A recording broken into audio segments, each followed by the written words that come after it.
بسم اللہ الرحمن الرحیم۔ تاریخ کا وہ عرب بادشاہ جو ایک عظیم غدار تھا، یہ وہ غدار اعظم تھا جو فلسطین کے ساتھ ساتھ مکہ اور مدینہ منورہ کی بدامنی کا بھی ذمہ دار بنا۔ ایک ایسا مسلمان جو اسرائیل کے قیام اور سلطنت عثمانیہ کے زوال کا سبب بنا۔ ایک ایسا غدار جس نے فلسطین کو اسرائیل کے ہاتھوں بیچ کر تاریخ کا ایک بھیانک سودا کیا، جو کہ امت مسلمہ کے لیے ناقابل فراموش ہے۔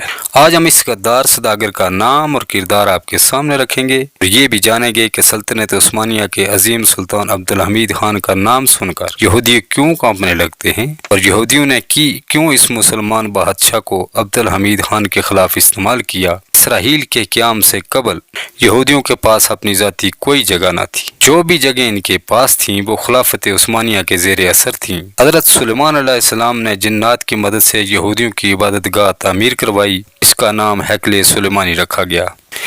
اس قوم نے اللہ تبارک و تعالیٰ کی نافرمانی اور شرک کیا، جس کی وجہ سے متعدد بار پر عذاب الہی نازل ہوا۔ ان سے آسمانی صحیفے اور تابوت سکینہ بھی واپس لے لیا گیا، انہیں اسرائیل سے نکال دیا گیا۔ یہ دہائیوں تک دھکے کھاتے رہے۔ بالآخر تمام یہودیوں نے ایک تنظیم تیار کی جس کا نام صہیونی رکھا گیا۔ اس نے دیگر یہودیوں کو مسلمانوں کے خلاف قتل و غارت گری کرنے اور ایک علیحدہ صہیونی ریاست کے قیام کے لیے تیار کی۔ اس وقت فلسطین مکمل طور پر سلطنت عثمانیہ کے زیر اثر تھا اور سلطان عبدالحمید خان یہودیوں کی چالوں سے بخوبی واقف تھا، جو ہر چال اور حملے کو ناکام بنا دیتا تھا۔ لیکن صہیونی نے علیحدہ ریاست کے قیام کی تیاریاں شروع کر رکھی تھیں۔ چنانچہ اس وقت برطانیہ ایک بڑی طاقت اور سلطنت میں شمار ہوتا تھا اور وہ ایک نئے عالمی نظام کے نفاذ کے لیے سرگرداں تھا۔ لہذا یہودیوں نے ان سے مدد طلب کی اور اپنا علیحدہ ملک یا علیحدہ ریاست کا مطالبہ کر دیا۔ صہیونی یہودیوں کا یہ کہنا تھا کہ انہیں فلسطین کے علاقے ہی دیے جائیں، اس کے علاوہ انہیں کوئی بھی سرزمین قبول نہیں۔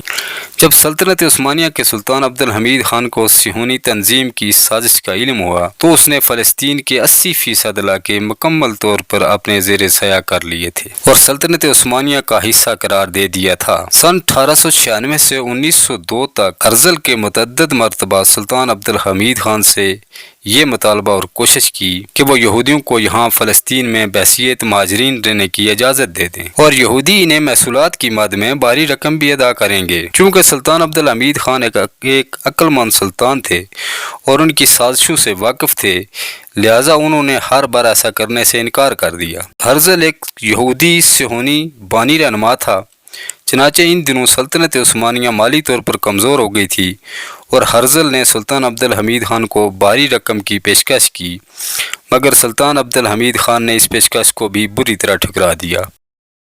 سلطان عبدالحمید خان بے پناہ ذہانت کے مالک تھے۔